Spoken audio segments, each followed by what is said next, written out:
Minsan ang buhay ay nagbibigay ng kapayapaan bago ito biglang bawiin. Katatapos ko lang lumipat sa bahay ng aking mga pangarap, malaki, maliwanag, may harding amoy sampaggita tuwing dapit hapon at may terasa kung saan nais kong tanawin ang paglubog ng araw kasama lamang ang aking kape at mga alaala. Ito ang paraan ko upang magsimulang muli. Matapos ang napakaraming taon na nag-iisa, naniniwala akong karapat-dapat ako sa isang tahimik na sulok, isang bahagi ng mundo kung saan walang magsasabi sa akin kung ano ang gagawin o paano mabuhay.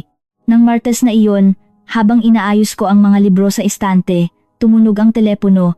Si Carmela ito, ang aking manugang.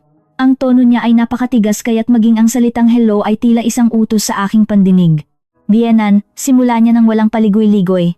Nakausap ko si Junjun at naniniwala kaming wala nang saysay na tumira ka ng mag-isa sa ganoon kalaking bahay. Ano ang sinasabi mo? Tanong ko, hindi agad maintindihan. Kakatawa, ulit niya sa boses niyang parang may sipon at mayabang na lagi niyang ginagamit kapag gusto niyang magpakita ng pagiging superior.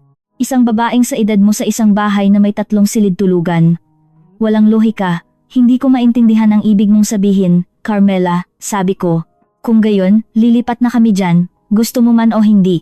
Sa loob ng ilang segundo, nanatili akong tahimik, ang telepono ay mas mabigat kaysa kailanman. Naririnig ko ang echo ng kanyang paghinga sa kabilang linya, naghihintay na ako ay sumabog, magprotesta, o magpakita ng kahinaan, ngunit hindi ko ginawa. Aba, sige, Ija, sagot ko ng may matamis na boses, malugod kayong tatanggapin. Ibinaba ko ang telepono ng dahan-dahan, hindi binabago ang aking ekspresyon. Sa labas, sumasala ang araw sa pagitan ng mga puno at may ibong umaawit sa harding.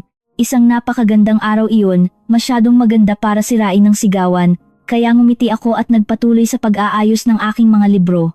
Ngunit sa loob ko, may isang bagay na nagliyab, isang bagay na luma, isang bagay na natutulog sa loob ng maraming taon.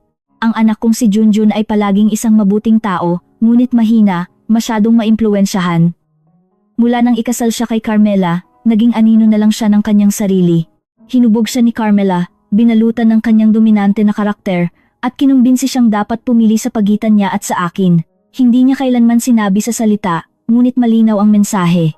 At siya, nang walang pag-aalinlangan, ay pinili ang kanyang kapayapaan, isinasakripisyo ang akin. Hindi ko siya kailanman sinumbatan. Hindi palaging naiintindihan ng mga anak ang ginagawa nila hanggat hindi pa huli ang lahat. Ngunit ang talagang nagpasakit sa akin ay ang kanyang katahimikan, ang katahimikan ng isang taong nakakakita ng kawalang katarungan at nagpapakatulog para hindi na kailangan pang harapin ito. Ginugol ko ang natitirang bahagi ng araw sa paglalakad sa bahay. Ang bawat silid ay may magkakaibang echo. Ang master's bedroom, na may bintana patungo sa hardin, ay amoy lavender at pangako. Ang opisina, na magulo pa, ay nagpaalala sa akin ng mga taon na nagtatrabaho ako sa pagwawasto ng mga pagsusulit at nangangarap na maglakbay. Ang silid kainan, malaki at mainit, ay naghihintay ng mga tawanan na hindi na darating. Naisip ko kung paano magiging ang pagbabahagi ng espasyong iyon sa kanila, sa kanilang mapang-utos na tono, sa kanilang mga reklamo, sa kanilang patuloy na pagpuna, at nanginginig ako. Hindi, Remedios, sabi ko sa sarili ko sa harap ng salamin, hindi sa pagkakataong ito, hindi na. Ngunit bago magpatuloy, gusto kong magbigay ng isang napaka-espesyal na imbitasyon sa iyo. Mag-subscribe sa channel at mag-iwan ng iyong like, tinutulungan ako nitong makita na sinusuportahan mo ako at tinatamasa mo ang aking mga kwento.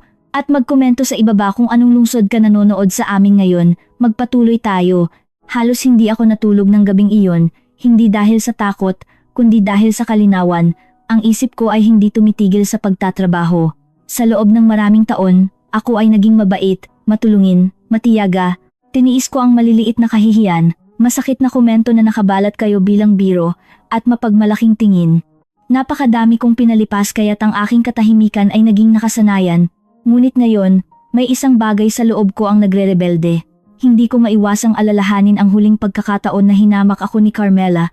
Iyon ay noong hapunan sa Pasko nang hilingin niya sa akin na huwag masyadong magsalita sa harap ng kanyang mga kaibigan dahil ang mga matatanda ay minsan ay nauulit. Ang buong lamesa ay tumawa. Ngumiti din ako dahil sa hiya, ngunit ng gabing iyon, pagdating sa bahay, ipinangako ko sa sarili ko na iyon ang huling pagkakataon na gagawin niya akong makaramdam ng ganoon. At tinupad ko ito. Ang hindi lang alam ni Carmela ay iyon. Kinaumagahan, tinawag ko ang isang panday susi at hiniling kong suriin ang lahat ng mga kandado. Gusto niyo bang palitan ko ang mga susi, Lola? Tanong niya. Hindi pa, sagot ko ng may kalmadong ngiti. Siguraduhin mo lang na mahigpit ang pagsara. Pumunta rin ako sa bangko, sinuri ang aking mga account, pumirma ng ilang papeles, at humiling na kausapin ang aking abogado, si Attorney Ricardo, isang seryosong lalaki na nag-asikaso ng aking mga gawain sa loob ng maraming taon. Ayos lang ba, Lola Remedios? Tanong niya, napansin ang aking hindi pangkaraniwang katahimikan. Perpekto, kailangan ko lang maghanda ka ng ilang bagong dokumento tungkol sa bahay, eksakto. Ngunit huwag kang mag-alala, hindi nagmamadali, at ano ang gusto ninyong gawin dito? Tanong niya, nagtataka. Sabihin na nating gusto kong tiyakin na mapupunta ito sa mabuting kamay. Tumango si Ricardo nang walang anumang karagdagang tanong. Alam niyang kapag nagsalita ang isang matandang babae sa ganitong tono, may mahalagang paparating. Nang hapong iyon, tumawag ulit si Carmela. Darating kami sa Sabado, Bienan, sabi niya ng may mapang-utos na boses. Sana'y malinis na ang lahat. Oo, Ija, hihintayin ko kayo na nakahanda na ang hapagkainan. Sagot ko nang walang anumang panginginig sa boses. At sabihin mo sa hardinero na tanggalin ang mga lumang bulaklak na iyon sa harapan. Wala akong gusto na mukhang luma. Oo, syempre, handa na ang lahat. Ibinaba ko ang telepono ng dahan-dahan, tumingin sa bintana at nakita ang mga bulaklak na kinasusuklaman niya, mga lilas-lilaks, ang parehong itinanim namin ng asawa ko noong unang taon naming kasal. Lumapit ako, hinawakan ang mga ito ng may pagmamahal at bumulong, huwag kayong mag-alala, maliliit, walang bubunot sa inyo. Nang gabing iyon, naghanda ako ng isang tasa ng tsaa, umupo sa silya sa pangunahing sala at tiningnan ang larawan ng aking asawa. Alam mo mahal, sabi ko sa larawan, lagi mong sinasabi na ang respeto ay hindi hinihingi. Ito ay kinikita, at sa tingin ko, oras na para maalala nila iyon. Tumunog ang orasan ng 11:00, ang hangin ay gumalaw sa mga kurtina, ang aking bahay, ay tila nakikinig sa akin. At sa sandaling iyon, alam kong hindi ako ang dapat matakot sa Sabado, kundi sila. Ang Sabado ay sumikat ng may malinis na langit, isa sa mga uri na tila nangangako ng katahimikan. Ang hangin ay gumalaw sa mga kurtina ng sala at ang amoy ng bagong lutong tinapay ay pumuno sa bahay. Naghanda ako ng kape, pumutol ng ilang bulaklak mula sa hardin at inilagay ang mga ito sa isang florera sa tabi ng larawan ng aking asawa. Nais kong maging perpekto ang bahay, hindi para sa kanila, kundi para sa akin. Ito ang aking paraan upang ipaalala sa sarili ko na pag-aari ko pa rin ang isang bagay na mas mahalaga kaysa sa mga pader, ang aking dignidad. 10:00 dati, ang ingay ng isang makina ay sumira sa kapayapaan. Sumilip ako sa bintana. Nandyan sila, si Junjun sa manibela na nakayuko ang tingin at si Carmela sa upuan ng copilot, walang tigil sa pagsasalita, na may ekspresyon ng isang taong nag-uutos kahit walang nakikinig sa kanya. Huminto ang sasakyan sa harap ng pinto. Siya ang unang bumaba. May maitim na salamin, isang mamahaling damit at ang ekspresyon ng pagmamataas na tila nakatatak sa kanyang mukha. Sinundan siya ni Junjun na kinaladkad ang mga maleta. Bienan, sabi ni Carmela nang may pilit na ngiti, ang ganda namang makita kayo. Maligayang pagdating, sagot ko habang binubuksan ang pinto ng may kabaitan. Pumasok kayo, malaki ang bahay. At pumasok sila na parang pumapasok sa isang hotel na nabayaran na, hindi sa ibang tahanan. Naglakad si Carmela sa pasilyo. Sinuri ang lahat ng may mapanuring mata. Masyadong madilim ang muebles na ito, sabi niya, itinuro ang aparador. Masyadong luma na ang orasan na iyan, at ang larawang iyan, kanino iyan? Sa asawa ko, sagot ko ng mahinahon. Oo, gumawa siya ng isang malabong kilos. Aba, maaari nating palitan ito ng mas moderno. Iniiwasan ni Junjun ang aking tingin, ang kanyang katahimikan ay nagsalita para sa kanya. Ito ang katahimikan ng isang lalaking alam niyang nagkakamali, ngunit hindi naglakas loob na harapin ang bangin. Naiintindihan ng nanay mo, sabi ni Carmela, hinawakan ang braso niya, normal lang na gusto niyang umangkop sa atin. Hindi ako sumagot, ngumiti lang ako. Nakakabighani na makita kung paano naniniwala ang mga tao na ang katahimikan ay kahinaan, ngunit alam kong ito ay kapangyarihan, ipinakita ko sa kanila ang bahay. Ininspeksyon ni Carmela ang bawat silid na parang sinusuri ang isang bagong bilhing ari-arian. Sa kusina, kumunot ang noo niya. Maliit ito, sapat na para sa akin, sabi ko. Para sa inyo, oo, ngunit ngayon 3 na tayo. 4, pagwawasto ni Junjun, darating ang sanggol sa loob ng ilang buwan.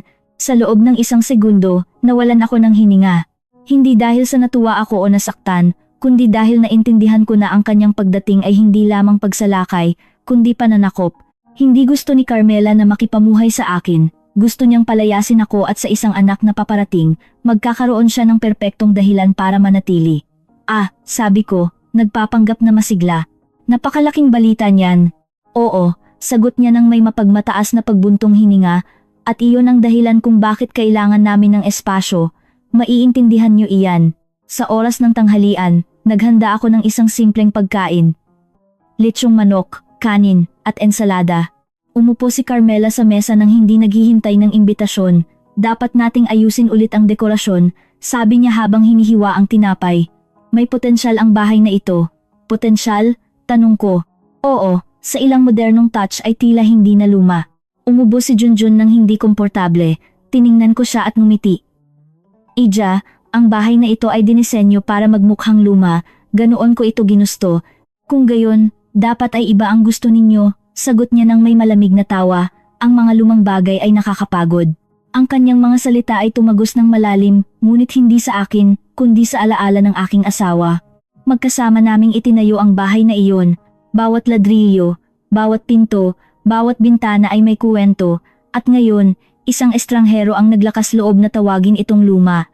Uminom ako ng tubig at sumagot ng mahinahon. Ang mga lumang bagay ay nakakapagod lamang sa mga hindi natutong magmahal dito. Ang katahimikan na sumunod ay napakakapal na maaari itong hiwain ng kutsilyo. Ngumiti si Carmela ng may pilit. Napakapiloso po ninyo, biyanan. Ang edad ay nagbigay sa akin ng oras para mag-isip, sabi ko, tiningnan siya sa mata. Nang gabing iyon, nang matulog na sila, tahimik akong naglakad sa bahay.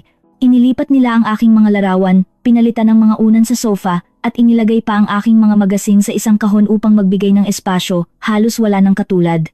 At gayon paman, nakaramdam ako ng kakaibang katahimikan dahil habang naniniwala silang naninirahan sila, ako ay nagmamasid, at bawat ginagawa nila ay isang karagdagang piraso ng puzzle na bubuuin sa tamang oras. Sa kusina, naghanda ako ng kaunting tsaa. Ang orasan ay nagmamarka ng hating gabi. Tumingin ako sa bintana patungo sa hardin at nakita ko ang aking refleksyon sa salamin. Isang babaeng tahimik, nakatali ang buhok at matatag ang mga mata. Ang babaeng inakala ni Carmela na mahina ay wala na. Kinaumagahan, nagsimula ang mga rekomendasyon. Biyenan, dapat iwan ninyo ang master's bedroom para sa amin. Maaari ninyong gamitin ang nasa dulo. Mas maliit ito, ngunit mas komportable, sabi ni Carmela sa kanyang lason na maamong tono. Oo, syempre, sagot ko. Ang kaginhawaan ang una sa lahat. Tiningnan ako ni Junjun ng may halong pagkakasala at hiya, ngunit wala siyang sinabi. Palagi siyang ganoon, hindi kayang kalabanin si Carmela. Tumango ako ng walang pagtutol at tumulong na ilipat ang mga bagay-bagay. Nang hapong iyon, nagdala si Carmela ng ilang kaibigan upang makita ang bahay. Tumawa sila, uminom ng alak, nagsalita ng malakas. Sinabi ng isa sa kanila, "Napakasuwerte mo, Pame. Napakalaki ng bahay na ito." "Oo, hindi ba?" sagot niya. Sayang lang na nasasayang ito, hindi ako sumagot. Pinanood ko lang sila mula sa pinto ng tahimik, tulad ng isang nakasaksi sa isang eksena na alam na niya kung paano magtatapos. Nang gabing iyon, nang matulog na ang lahat, pumasok ako sa opisina, kumuha ng isang maliit na itim na kuwaderno mula sa isang drawer, binuksan ito at isinulat ang unang pangungusap mula noong mga taon na nagdaan.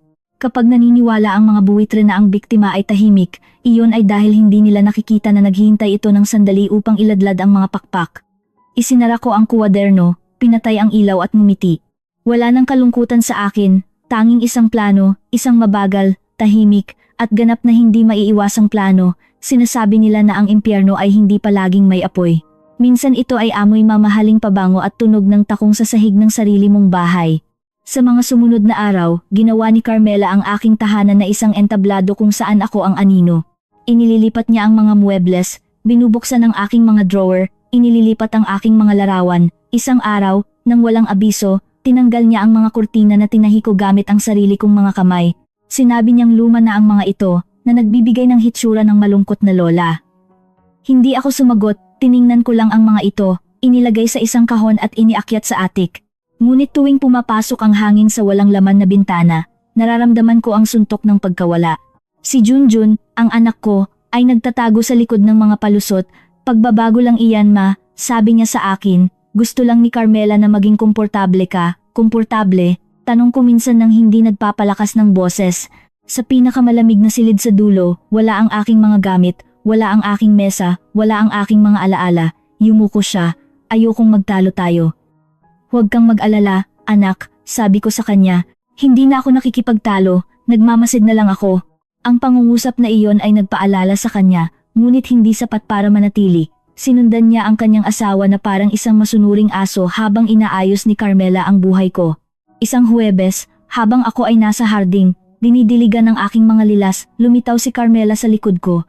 Hindi ba't sinabi ko sa inyo na ipatanggal ang mga bulaklak na iyan? Sinuway niya ako, nakakrus ang mga braso. Hindi ko na maalala, Ija, sabi ko nang hindi lumilingon. Kung gayon, inuulit ko sa inyo, mukha silang pangit at nangaakit ng mga bubuyog, at ayokong matuklaw. Buntis ako, alam ninyo. Oo, alam ko. Kung gayon, sundin ninyo ang sinasabi ko. Ipatanggal ninyo sila. Bukas, magdadala ako ng mga bagong rosales, mas elegante. Tinitigan ko ang mga bulaklak, ang mga lilas ang huling bakas ng aking asawa. Itinanim niya ang mga ito isang hapong tag-init nang nangangarap pa kaming tumanda ng magkasama sa kapayapaan. Hinaplos ko ang mga ito gamit ang aking mga daliri, malambot na parang alaala, at nang hindi siya tinitingnan, sumagot ako, huwag kang mag-alala, bukas, wala na sila. Nang gabing iyon, bumaba ako sa harding na may flashlight at maliit na pala. Ang hangin ay amoy halumigmig at paghihiganti. Binunot ko ang mga lilas isa-isa ng maingat, nang hindi piniputol ang mga ugat. Binalutan ko ang mga ito ng basang tela at inilagay sa loob ng isang kahon. Kinaumagahan, nang bumaba si Carmela at makita ang nagalaw na lupa, ngumiti siya ng may kasiyahan. Mas maganda na ang ganyan. Oo, sabi ko sa kanya, mas maganda. Hindi niya napansin na ang hardin ng kapitbahay, si Mang Arturo, ay may mga bagong lilas na sa tabi ng kanyang pader, o na ang nagalaw na lupa sa harap ng aking bintana ay nagtatago ng higit pa sa mga ugat. Isang hapon, nagdala si Carmela ng isang decorator. Babasagin natin ang lugar na ito, anunsyo niya ng may sigasig.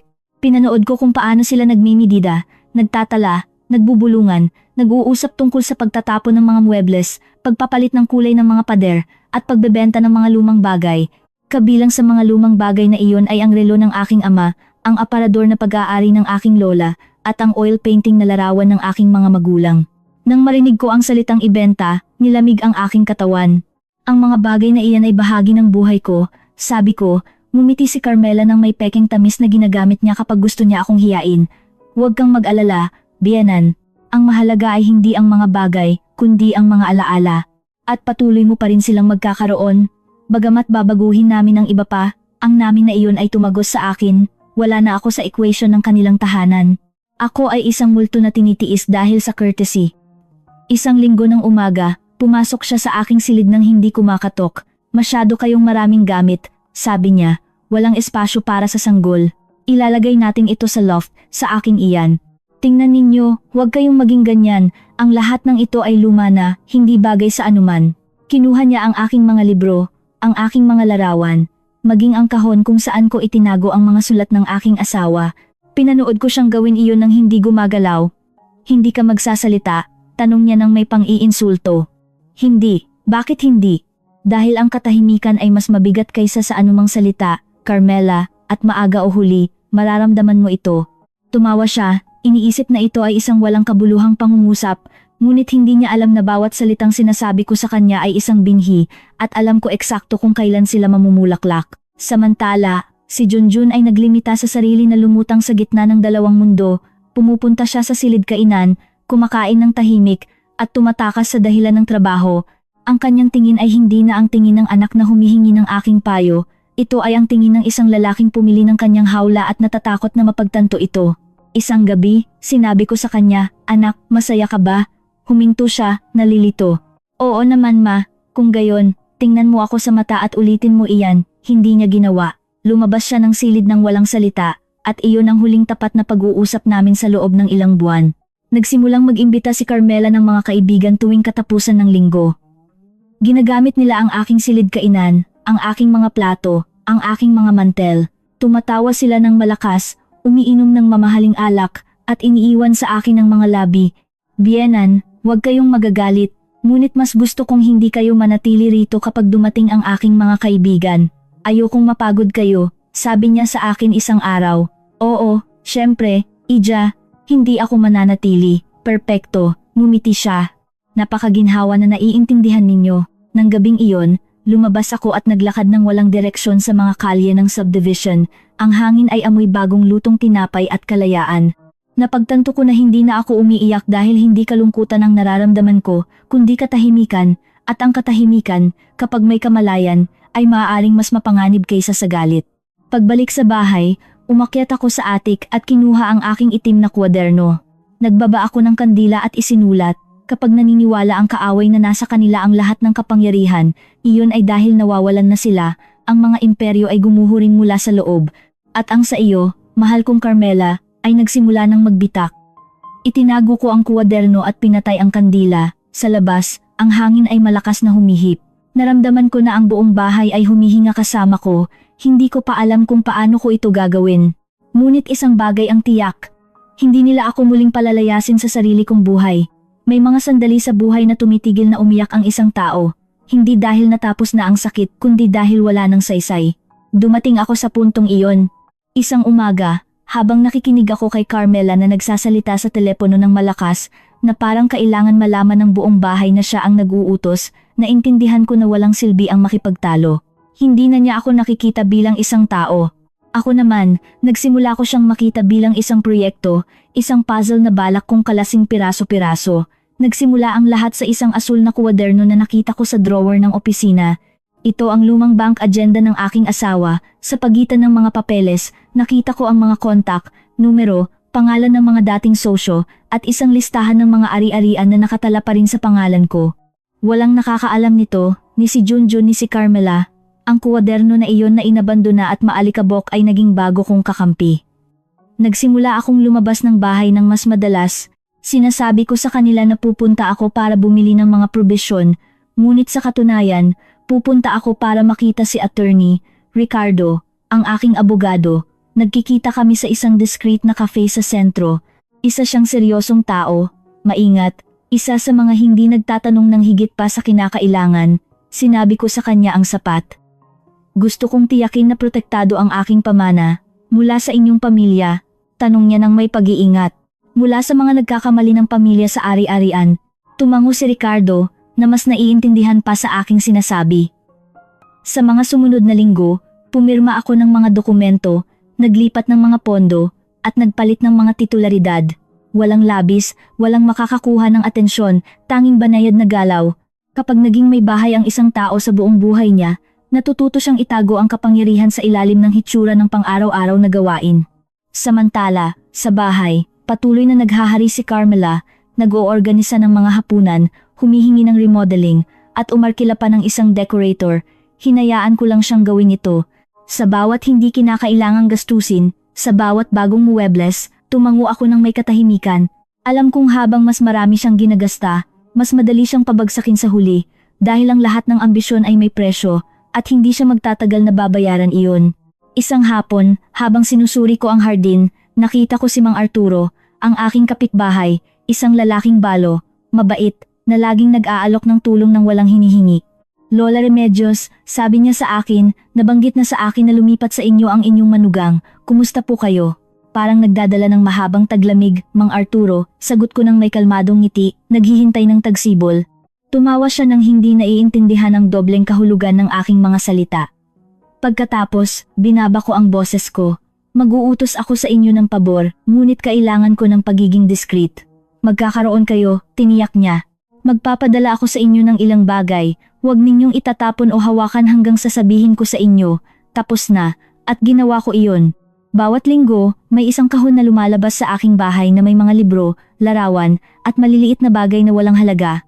Hindi napansin ni Carmela, ngunit sa mga kahon na iyon, umalis ang lahat ng talagang mahalaga, ang aking kasaysayan, ang aking nakaraan, ang aking pagkakakilanlan.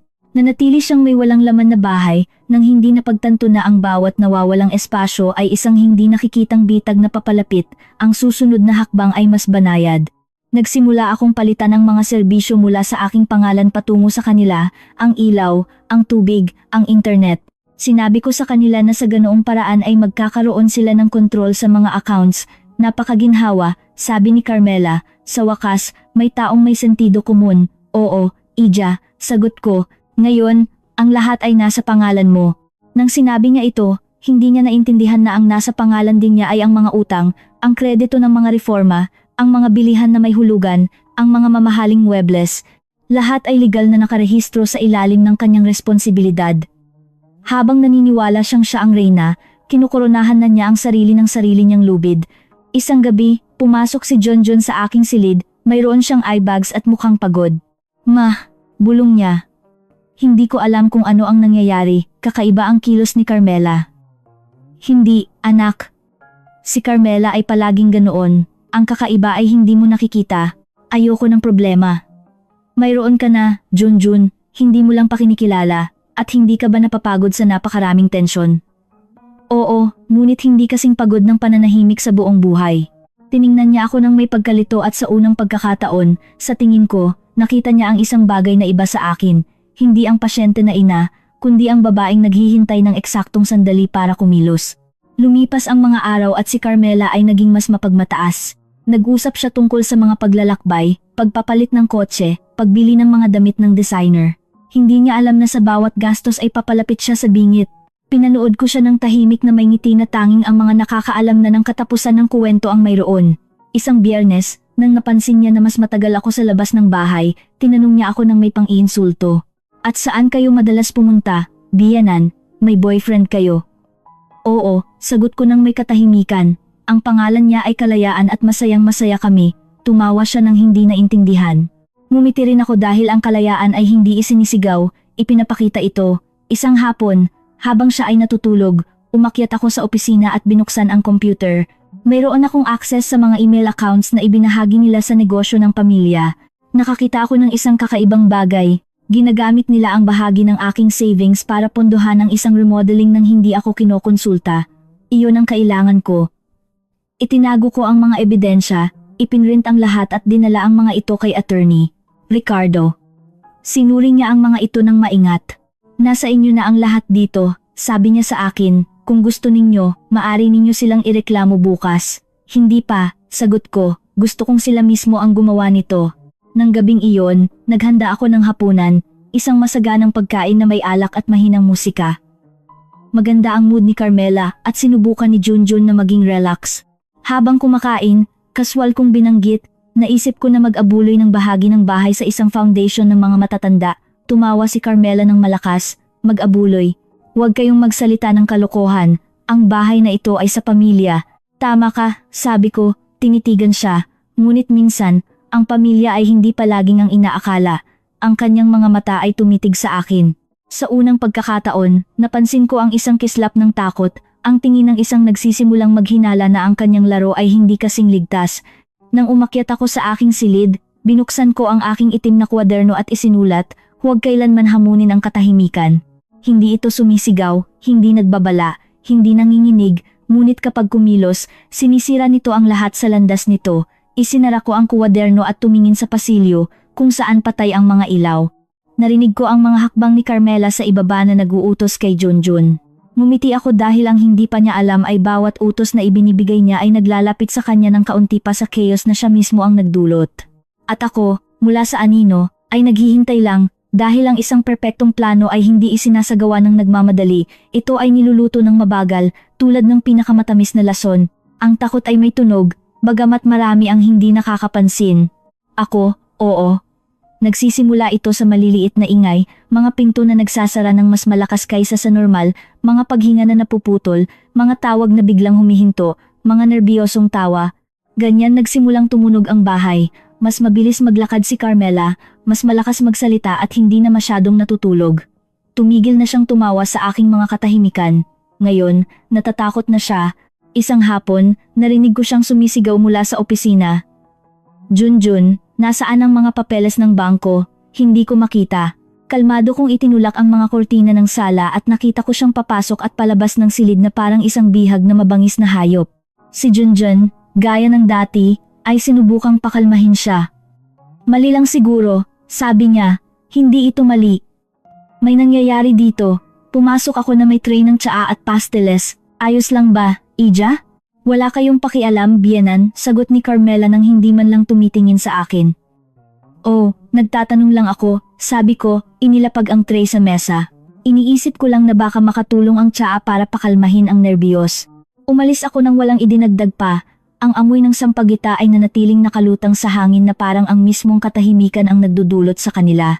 Dahil ang katahimikan, sa gitna ng chaos, ay isang anyo ng kapangyarihan na kakaunti lang ang nakakaintindi. Nang gabing iyon, nang natutulog na ang lahat, narinig ko ang mga hakbang sa pasilyo, binuksan ko ang pinto ng bahagya at nakita ko si Carmela na naghahalungkat sa aking desk. Inililipat niya ang mga papeles, binubuksan ang mga drawer, binabasa ang aking mga note, hindi niya ako nakita. Naghintay ako ng tahimik hanggang sa lumabas siya na nakakunot ang noo. Wala siyang nakita, syempre. Lahat ng mahalaga ay nasa kamay na ni Attorney Ricardo. Kinaumagahan, nagpanggap akong wala akong nakita. Sa agahan, hinaing ko siya ng kape gaya ng dati. Nakatulog ka ba ng mahimbing kagabi? Sabi ko ng may magaan na tono. Natutuwa ako na nakapagpahinga kayong lahat. Tumingin si Carmela ng may pagdududa. Bakit mo sinasabi iyan? Wala naman, Ija. Isang magiliw na pag-uusap lang. Sinundan ako ng kanyang mga mata sa loob ng ilang segundo at sa sandaling iyon, alam ko na, hindi na niya ako minamaliit at iyon mismo ang gusto ko. Si Junjun naman, tila mas lalo pang napapagod araw-araw, maaga siyang umaalis, huli umuwi, iniiwasan ng anumang hindi komportableng pag-uusap. Isang gabi, nang lumabas si Carmela para mag-shopping, umupo ako sa harap niya. Anak, sa tingin mo ba ang mga lihim ay palaging natutuklasan? Tiningnan niya ako ng nalilito. Ano ang ibig mong sabihin? Na ang mga kasinungalingan ay parang bitak sa pader. Sa simula, maliit lang, ngunit sa paglipas ng panahon, guguho ang buong bahay. Buntong hininga si Junjun. Ma, ayoko nang pag-usapan iyan. Oo, syempre, sagot ko ng may katamisan, ngunit tandaan mo, may mga katotohanan na dumarating kahit walang nag-aanyaya. Sa mga sumunod na araw, nagsimulang tumanggap si Carmela ng mga kakaibang tawag. Kapag sinasagot niya, nagsasalita siya ng mahina, nagkukulong sa banyo at kapag lumabas, mas maputla siya. Tinanong siya ni Junjun kung ano ang nangyayari, ngunit pinalitan niya ang paksa, ang takot, ang hindi nakikitang kaaway na iyon, ay nakatanim na sa kanyang tingin. Ako, samantala, ay hinabi ang natitirang bahagi ng aking plano gamit ang mga hindi nakikitang sinulid. Naghanda ako ng appointment sa direktor ng isang lokal na foundation, isang kaakit-akit na babae na tumutulong sa mga matatandang walang tahanan. Sinabi ko sa kanya na mayroon akong malaking bahay, na may sapat na espasyo at resources para gumawa ng isang kapakipakinabang na bagay. Sigurado ba kayo, Lola Remedios? Tanong niya ng nagulat. Napakagandang kilos iyan. Hindi ito kabaitan, Ija. Ito ay katarungan, at papayag ang inyong pamilya. Hindi ko alam, sabi ko ng may kalmadong ngiti. Ngunit natutunan ko na ang pinakamahalagang desisyon sa buhay ay hindi kinukonsulta sa mga hindi karapat-dapat dito. Pumirma ako ng mga unang dokumento. Ang proseso ay magiging discreet, mabagal, at legal. Sa oras na gustong magreaksyon ni Carmela at Junjun, wala nang magagawa. Nang hapong iyon, nagpasya si Carmela na mag-organisa ng isa pang hapunan. Sinabi niyang kailangan niyang bawiin ang kasiglahan ng bahay. Nag-imbita siya ng ilang kaibigan, nag-order ng mamahaling pagkain at humiling sa akin na huwag masyadong bumaba. Ayokong mapagod kayo, sabi niya ng may peking tamis. Alam ninyo na, dahil sa edad. Oo, syempre, sagot ko, ang mga matatanda ay dapat malaman kung kailan aalis. Habang sila ay tumatawa sa silid kainan, nanatili ako sa kusina at naghurno ng cake, hindi para sa kanila, para sa akin. Ang amoy ng asukal at cinnamon ay humalo sa mga boses sa kabilang pader. Narinig ko silang nag-uusap tungkol sa pera, sa mga paglalakbay, sa mga pamana. Si Carmela, na may wine glass sa kamay, ay nagsabi ng may pagmamalaki, ang bahay na ito ay bahagi na ng aming kinabukasan.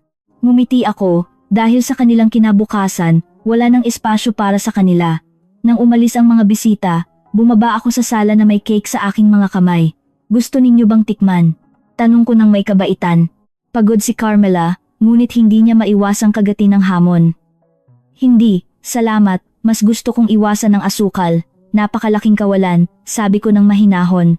Ito ay gawa sa parehong sangkap na ginamit ng aking ina, pasensya at oras. At bago ako umakyat sa aking silid, idinagdag ko ng hindi siya tinitingnan, ang oras, Ija, ay palaging nagpapalit ng lasa ng mga bagay. Mula ng gabing iyon, naging tensyonado ang lahat.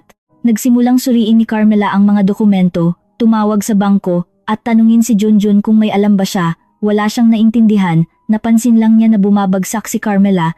Isang hapon, narinig ko siyang sumisigaw. Tama na, Carmela, hindi ko na kaya ang mga hinala mo. Hinala, sagot niya ng may nagliliyab na mga mata. May binabalak ang nanay mo, Junjun. Alam ko. Ang nanay ko, sabi niya, tumatawa ng mapait. Ang tanging laging nagbabalak dito ay ikaw. Sinampal niya ito. Narinig ko ang lahat mula sa pasilyo. Hindi ako namagitan. Naisip ko lang, bumukas na ang mga bitak. Mag-isa nang babagsak ang pader. Kinaumagahan, naghanda ako ng agahan, tulad ng dati. Bumaba si Carmela na may nakasimangot na mukha, magaang mga mata. Naglagay ako ng isang tasa sa harap niya at sinabi sa kanya ng may mahinahong boses, Ija, ang espasyo na sinasakop natin sa buhay ng iba ay sinusukat ng pasasalamat, hindi ng laki ng bahay. Tiningnan niya ako ng hindi sumasagot. Si Junjun naman, umiwas ng tingin, alam niyang ang pangungusap na iyon ay hindi aksidente.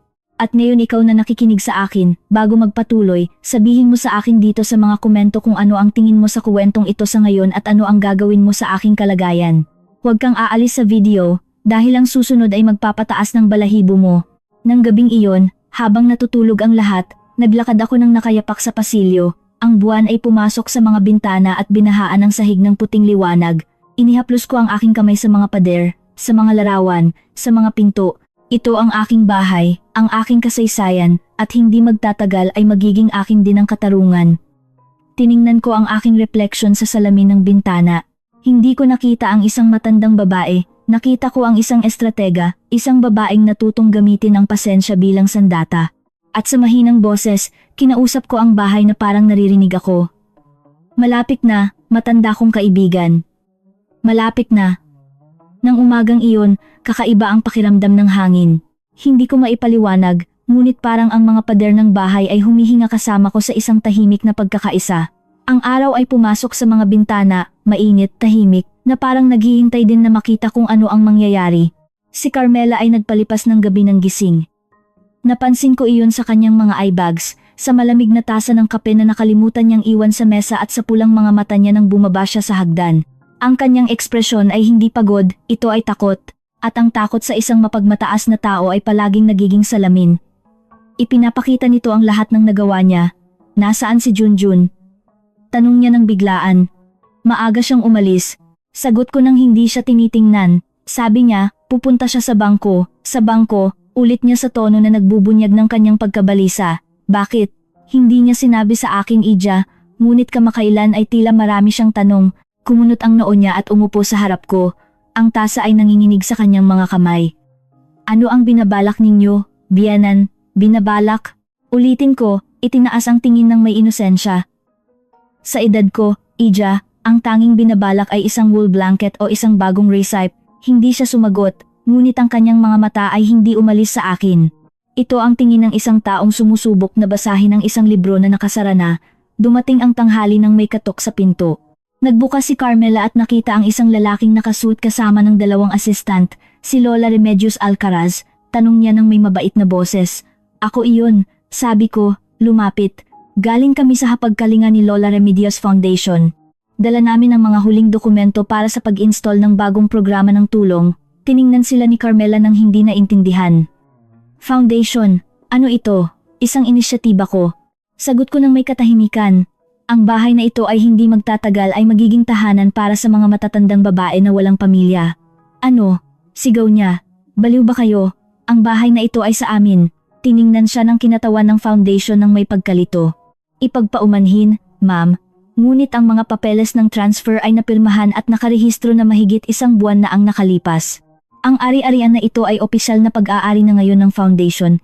Hindi maaaring mangyari iyan, hiyaw ni Carmela. Dapat may mali.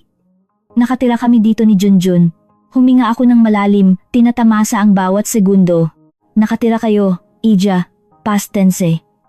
Dumating si Junjun sa sandaling iyon, maputla, pinagpapawisan, may dala siyang envelope sa kanyang mga kamay. Ma, sabi niya ng bahagya, tumawag sa akin ang bangko. Nakablock ang mga account namin. Humarap si Carmela sa kanya na dilat ang mga mata. Ano ang ginawa mo? Wala. Sabi nila, may mga galaw ng ari-arian, transfer sa pangalan ng foundation at ang mga reforma ay nasa pangalan mo. Lahat, tinulak niya ito ng may galit. Alam mo ang ginagawa ng matandang ito, wala akong alam, sigaw niya. Ikaw ang humiling sa akin na pirmahan ang lahat ng inilagay mo sa harap ko.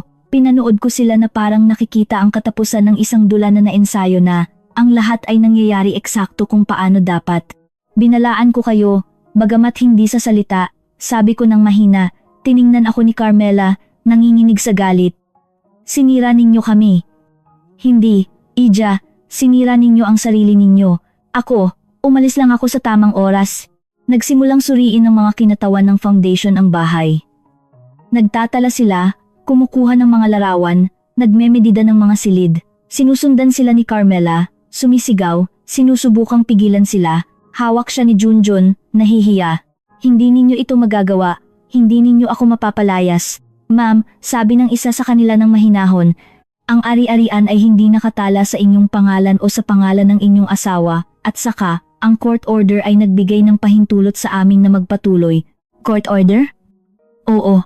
Nagpakita si Lola Remedios ng ebidensya ng maling paggamit ng kanyang personal na pondo, inutusan ng hukom ang agarang pagpapanumbalik nito. Humarap siya sa akin ng walang boses.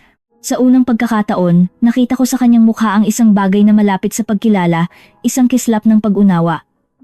Hindi nagalit, ito ay takot, at respeto rin. Hindi ko maintindihan, bulong niya. Bakit ninyo ginawa iyan? Dahil ipinagkamali ninyo ang katahimikan ko sa inyong misyon, sagot ko. At iyan, Ija, ay palaging isang pagkakamali. Umupo si Junjun sa isang silya, puno ng luha ang kanyang mga mata. Ma, bakit hindi mo sinabi sa akin? Lumapit ako ng dahan-dahan at hinawakan ang kanyang mukha na parang noong bata pa siya, dahil may mga bagay na kailangan mong makita ng mag-isa, anak. Ayokong sabihin sa iyo, gusto kong maramdaman mo. Hindi ko alam ang sasabihin, huwag kang magsalita, matuto ka, sapat na iyon. Humarap si Carmela at tumakbo sa hagdan.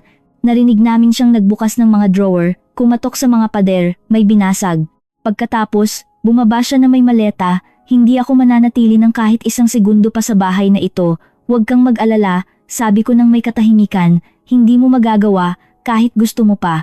Nang umalis siya, nanatiling tahimik ang bahay, isang malinis na katahimikan. Sa unang pagkakataon sa loob ng ilang buwan, huminga ako ng walang bigat sa dibdib. Si Junjun ay nakaupo pa rin, hindi gumagalaw. Lumapit ako sa bintana, tiningnan ang hardin at nakita ang mga lilas na namumulaklak muli. Inalagaan ni Mang Arturo ang mga ito sa aking pagkawala. Ngumiti ako. Ano ang gagawin mo ngayon, ma? Tanong ni Junjun. Mabuhay, sabi ko, ngunit sa pagkakataong ito, nang walang humihingi ng permiso, tumango siya ng may buhol sa lalamunan, tumayo, niyakap ako at sa unang pagkakataon sa loob ng maraming taon, naramdaman ko ang aking anak, hindi ang lalaking hinubog ng takot. Nang gabing iyon, nang umalis ang foundation at ang lahat ay naging tahimik, nilibot ko ang bahay na may hawak na kandila sa kamay. Ang mga anino ay sumayaw sa mga pader at sa isang sandali, naramdaman kong sinamahan ako ng mabubuting multo, ang mga alaala, ang mga taon, ang mga boses ng nakaraan. Huminto ako sa pangunahing pinto, kung saan sila pumasok kasama ang kanilang mga maleta, ilang buwan na ang nakalipas. Ngayon sa sahig ay mayroon lamang alikabok at mga bakas na naglalaho. Kumuha ako ng nakatiklop na note mula sa aking bulsa at idinikit sa pinto. Ang respeto ay hindi hinihingi, ito ay itinatayo at kapag nawala, walang pagbabalik. Pinatay ko ang kandila, umakyat sa hagdan at umupo sa silid na kinuha sa akin noon. Akin na ito ulit, ngunit hindi na ako ang parehong babae na nanirahan doon noon. Ngayon, sa refleksyon ng salamin, nakita ko ang ibang tao, isang babaeng malaya, matatag, buhay, at sa unang pagkakataon sa loob ng maraming taon, natulog ako ng mahimbing. Akala ko, pagkatapos ng lahat ng nangyari, sa wakas ay magkakaroon ako ng kapayapaan, ngunit ang mga taong tulad ni Carmela ay hindi madaling sumusuko. Ang pagmamataas ay isang sakit na walang lunas at kapag nakita siyang napapaligiran, nangangagat siya. Alam ko iyon nang makita ko siyang bumaba mula sa kotse 2 araw pagkatapos na may nakasimangot na mukha, magaang mga mata at ang galit ay umaapaw sa bawat hakbang. Sinamahan siya ng 2 lalaking malalaki na may leather jacket at mukhang walang ekspresyon, nasa likuran si Junjun na may nawawalang tingin. Hindi siya nagdala ng mga maleta sa pagkakataong ito, galit lang. Bumalik ako para kunin ang akin, sigaw niya bago dumating sa pinto. At hindi ninyo ako mapipigilan, matandang bruha. Nasa hardin ako at nagpuputol ng aking mga lilas. Hinaplos ng araw ng umaga ang aking mga balikat at ang amoy ng bagong lutong kape ay nakalutang pa rin sa hangin. Hindi ako tumayo, hindi ako gumawa ng anumang kilos, sinabi ko lang ng kalmado, magandang umaga, Carmela. Lumapit siya sa akin na parang isang mabangis na hayop. Sinira ninyo ako, iniwan ninyo akong walang bahay, Walang pera, walang anuman, hindi, Ija, sagot ko. Ibinalik ko lang ang itinanim mo. Ang mayroon ka ngayon ay sa iyo. Kinuha mo iyan sa bawat salitang sinabi mo, sa bawat kahihiyan na inihagis mo. Tumahimik ka, sigaw niya, itinaas ang kanyang kamay. Ngunit pinigilan siya ni Junjan. Tama na, Carmela, wala ka ring silbi, sigaw niya, itinulak siya, nagsimulang sumilip ang mga kapitbahay sa mga bintana. Ang iskandalo ay hindi maiiwasan, at inasahan ko iyon. Sa sandaling iyon, dumating si Attorney Ricardo, ang aking abogado, kasama ng 2 pulis at isang judicial officer. Nanlamig si Carmela. Ang tunog ng mga bota sa daanan ng bato ay parang isang hatol. Ano ang ibig sabihin nito? Tanong niya, humarap sa akin. Ibig sabihin, sagot ko, pinunasan ng aking mga kamay gamit ang isang tela, na ang restraining order ay naaprubahan na. Restraining order, ang restraining order, hindi maaaring lumapit si Carmela sa bahay na ito o sa akin ng mas mababa sa 100 metro. Lumapit ang mga pulis ng may profesionalismo. Mrs. Carmela Duarte, basa ng isa sa kanila, ang reklamo para sa harassment, pagbabanta, at pagpasok sa ari-arian ay tinanggap. Hinihiling namin na samahan ninyo kami. Baliw ito, sigaw niya ng histerikal, may sakit siya, isa siyang matandang manipulator. Hindi ako sumagot, tiningnan ko lang siya ng may katahimikan na lalong nagpagalit sa kanya, ang katahimikan ng isang nanalo na natiling paralisado si Junjun. Tiningnan niya ako ng puno ng hiya at pinigil ang luha.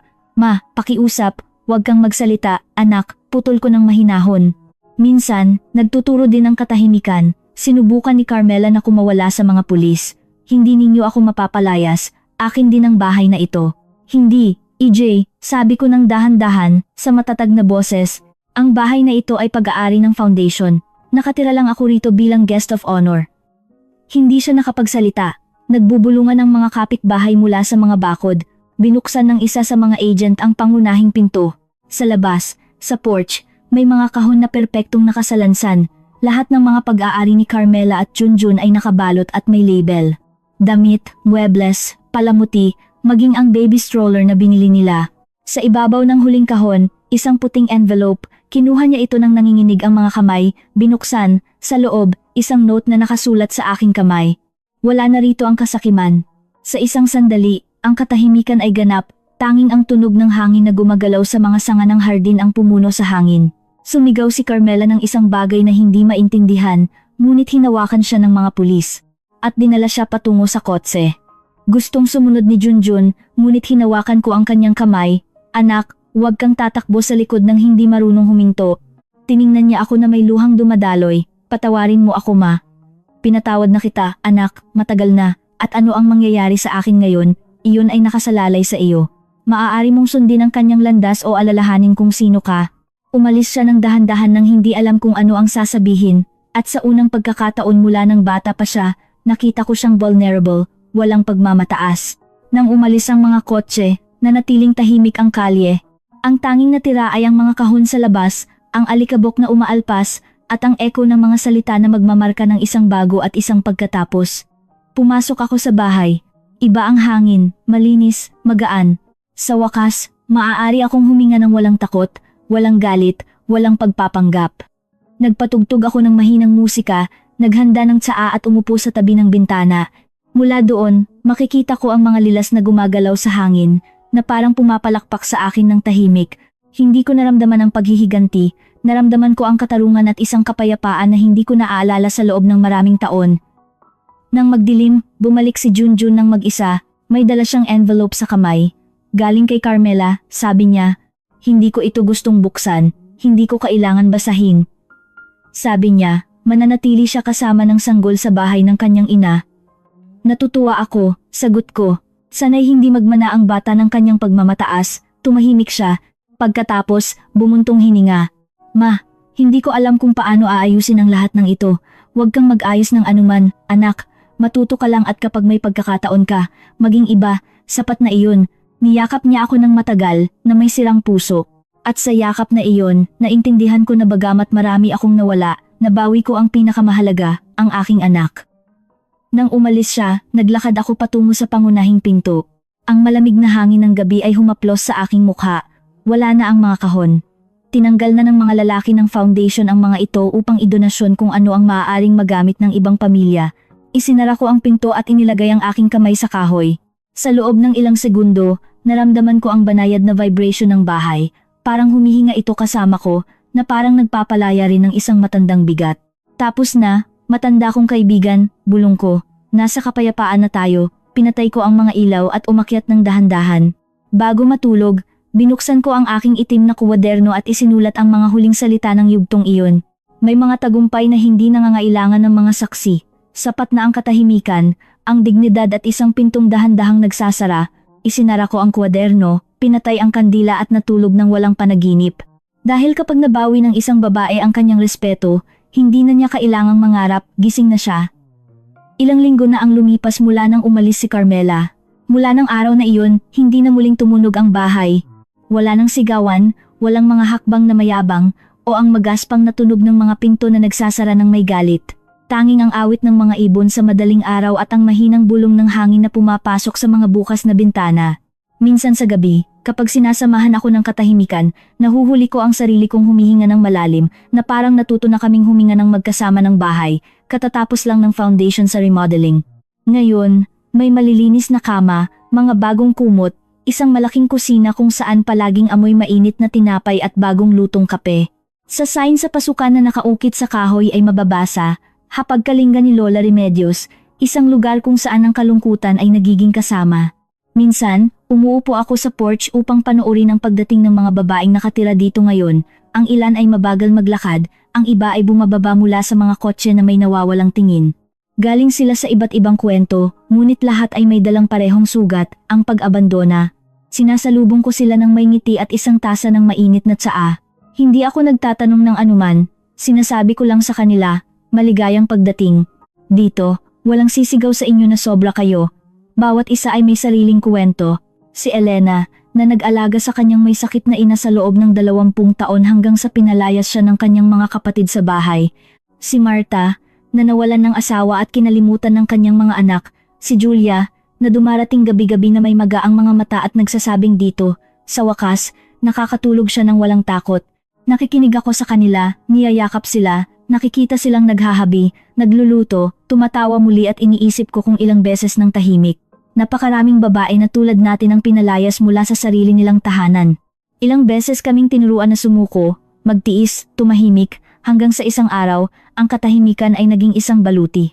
Minsan kapag natutulog na ang lahat, bumababa ako sa hardin, ang mga lilas ay mas namumulaklak kaysa kailanman. Ang kanilang purple na talulot ay tila umiilaw sa liwanag ng buwan. Naglalakad ako sa gitna nila at binibigkas ko sila ng mahina, na parang matatandang kaibigan.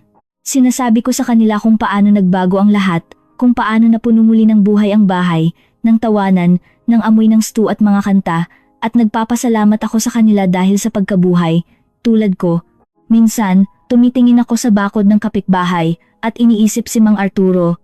Siya ang tumulong sa akin na itago ang mga kahon nang magsimula ang plano. Lagi siyang ngumingiti sa akin kapag dumadaan at bagamat hindi namin kailanman pinag-usapan ang nakaraan, alam kong alam niya ang lahat. May mga katahimikan na mas nagsasabi kaysa sa mga salita, bumabati si Junjun sa akin bawat linggo. Sa simula, ginagawa niya ito ng may pagkakasala, ngayon ay ginagawa niya ito ng may pagmamahal, tumutulong siya sa foundation, nag-aayos ng mga bagay, nagpipintura ng mga pader, nagluluto kasama ng mga babae. Kapag dumating siya, lahat ay ngumingiti, tinatawag niya silang mga mama ng may pagmamahal at mahal na mahal nila siya. Nakikita ko siyang nagbabayad sala sa bawat kilos, sa bawat tingin sa akin. Hindi na siya ang mahinang anak, siya ay isang lalaking naintindihan ang pinakamahirap na aralin, na ang pag-ibig ng walang respeto ay hindi pag-ibig, ito ay emosyonal na pang-aalipin. Isang araw, habang inaayos namin ang mga paso, sinabi niya sa akin, "Ma, salamat sa pagturo sa akin na huwag matakot magsimulang muli." Ngumiti ako at sumagot, "Hindi ako ang nagturo sa iyo, anak, ang buhay. Ipinakita ko lang sa iyo na maaari pa rin." Sa hapon, umuupo ako at nagsusulat sa aking itim na kwaderno, ang parehong ginamit ko upang planuhin ang aking katarungan. Ngayon, nagtatala ako ng mga resip, mga iniisip, mga alaala.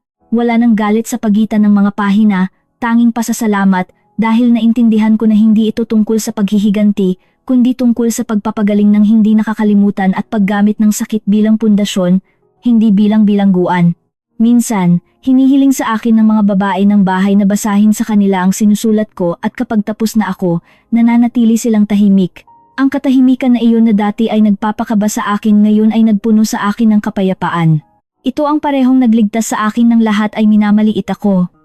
Isang hapon, nakatanggap ako ng sulat, galing kay Carmela, binuksan ko ng walang pagmamadali.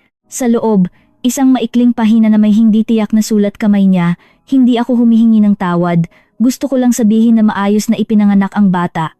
Ang pangalan niya ay Julian, tulad ng kanyang lolo. Ngumiti ako.